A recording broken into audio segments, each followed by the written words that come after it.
지난번 보도에서 KT링커스 복합부스가 이웃과의 갈등만 부추긴 애물단지가 된 사연을 전해드렸는데요.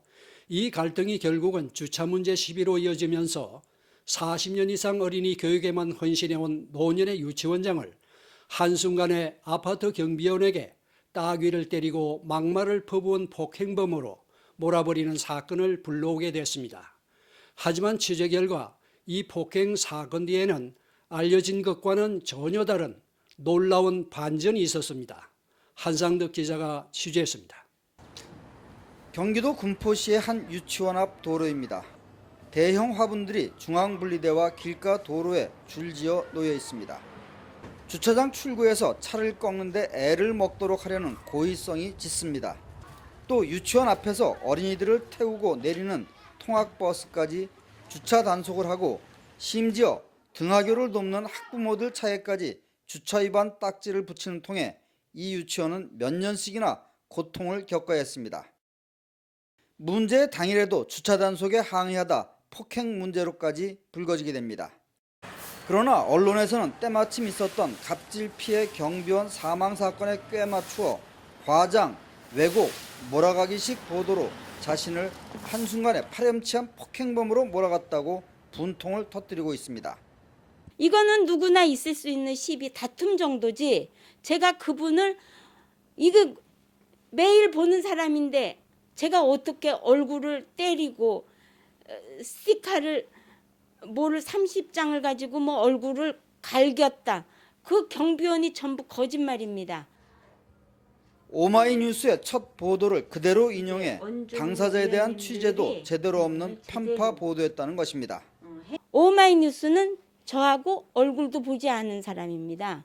그런데 어떻게 얼굴을 갈기고 때리고 그렇게 심하게 폭언을 했다고 할 수 있습니까? 취재 당시 뺨을 맞았다고 한 경비원은 경찰 조수에서 별것이 아니었다고 말을 바꾸었고, 병원에 입원한 것도 폭행 때문에 입원한 것은 아니었다고 시인했습니다. 한참 뒤에 한 달 뒤에 중환자실에 입원한 거는 그때 맞은 걸로 입원된 겁니까? 그건 아니에요. 그건 그럼 왜 입원을 했나요? 그건 개인적인 사정이 으로 그건 입원했었어요. 그러니까 그거 열매 유치원하고 상관없이 입원한 거예요. MBC 기자도 폭행 보도가 나가고 난 뒤에 녹화된 화면을 보니 자신이 보기에도 폭행은 없었다고 명백히 밝혔습니다.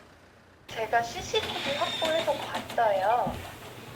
아, 그런데 네, 그리고 선생님께서 때리지 않았지 않습니까? 네, 안 근데 때리신 왜- 것도 확인했습니다. 근데 왜 때렸다고 써요? 그러니까 저희가 CCTV를 확인한 거는 보도가 나간 다음 날이었고요. 이런 상황 속에서도 경비원은 한 달이 지난 뒤에 누군가의 사주를 받은 듯 중환자실에 입원했고, 이를 빌미로 아파트 주민이라는 사람은 협박성 전화를 해왔습니다. 완전히 가족 범죄자냐 보니까. 박경석이도 이 납작이 있답니까? 부끄러운 줄은 안다고 그래요? 분명하게 이렇게 알려주세요. 제대로 한번 걸리면 너들 그러다가 봐줘. 이렇게 이 말을 전하려고 여기 수리 한양 아파트 주민이 전화를 했더라고. 아니 어떻게 할머니가 손부터 올라갑니까? 손부터 맞아 죽으려고. 현재 유치원 원장은 자신을 갑질 폭행범으로 보도한 모든 언론사에 대해 언론중재위에 제소하고 거액의 민형사 소송을 진행하고 있습니다. 주차 시비 실강의 과정에서 오간 약간의 신체 접촉을 두고 파렴치한 갑질 폭행으로 몰고 간 언론에 분개한다는 것입니다. 언론의 횡포로 인한 자신과 같은 억울한 피해자가 다시는 나오지 않았으면 하는 것이 바람이라는 유치원장과 언론과의 법적 투쟁이 어떻게 결론 지어질지 주목됩니다. 이그린 뉴스 한상덕입니다.